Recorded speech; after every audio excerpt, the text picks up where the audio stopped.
Okay, welcome back to Cog City. I am excited to explore the new territory that the band has decided to lay down on us, and we have kind of a prequel on our hands.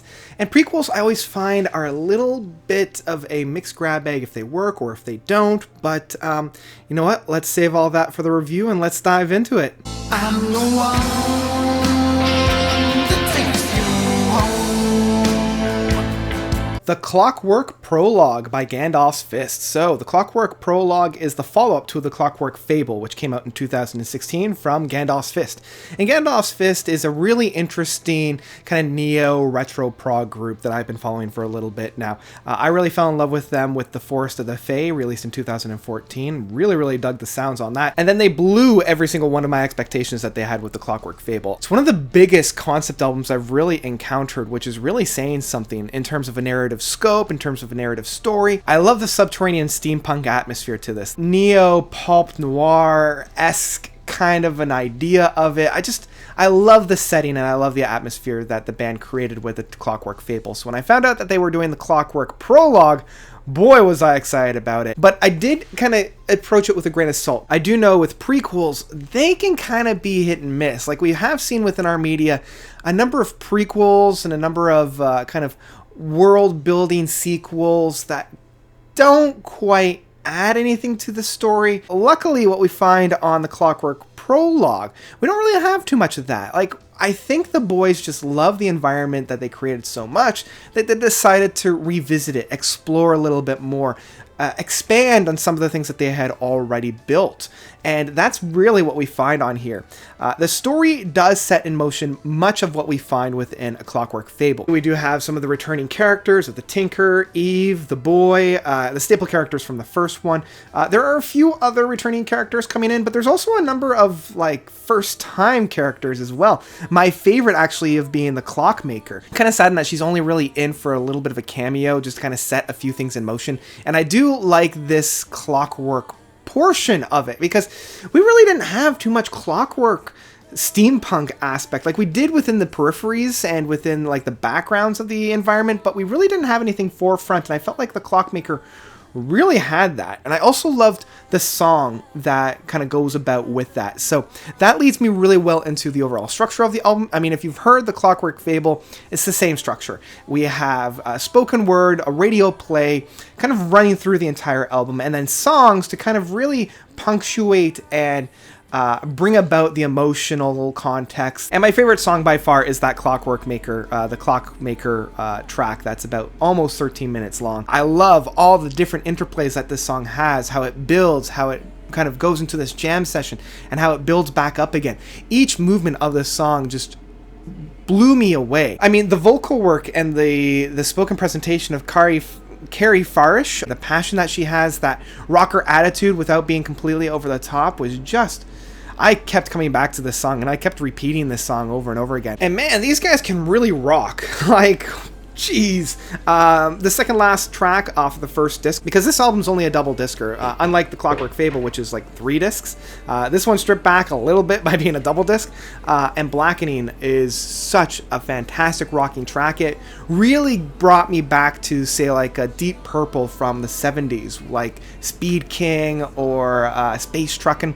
And the interplay between the guitar work and the Hammond organ was just like, I was like, yes.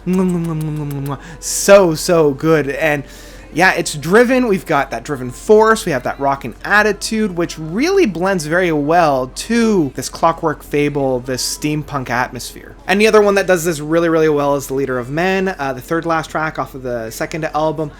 Again, it's almost a carbon copy in some respects. It's got that same emphasis, the same rhythm and flow. Because it is a little bit on the longer side, there are a few of those tracks that do repeat the themes and repeat the ideas. But I think the fact that there are the spoken words that do chop it up, I don't notice it quite as much, and I don't mind it quite as much as well.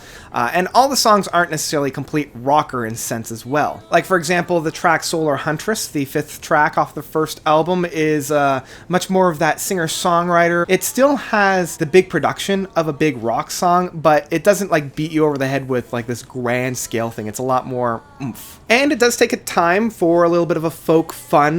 Supplies for the Festivities is a little bit of a callback, and I like how it's a little bit more folky, it's a little bit more boppin', it's kind of got a little bit of a dance aspect to it. It's a good contrast for the big rocking songs as well. And they still leave enough room to be a little bit on the psychedelic side and a little bit on the fun side as well. The Waxwork Downs, the 5th track off of the 2nd album, has that kind of a Pink Floyd aspect where it's trippy, it's got that space rock jam, and I love the after effects that we have on some of the guitar work and some of the keyboard work. It provides a really interesting atmosphere, especially where we are in the story, where we have all the players kind of finding their ways to the beginning of the Clockwork Fable. And then finally, I'd be remiss if I didn't mention the last 2 tracks, Wheels in Motion and the Lamplighter Overture. I really enjoy Wheels in Motion, having this little bit of a organ work as the boy is waking up from, again, no spoilers, but he's waking up, and that synthesized sound as he's kind of coming to life just made the shivers down my spine. I'm just like, that's nice. And then the Lamplighter Overture provides kind of the overture of the Clockwork Fable, because running through the Clockwork Fable is Lamplighter's suite.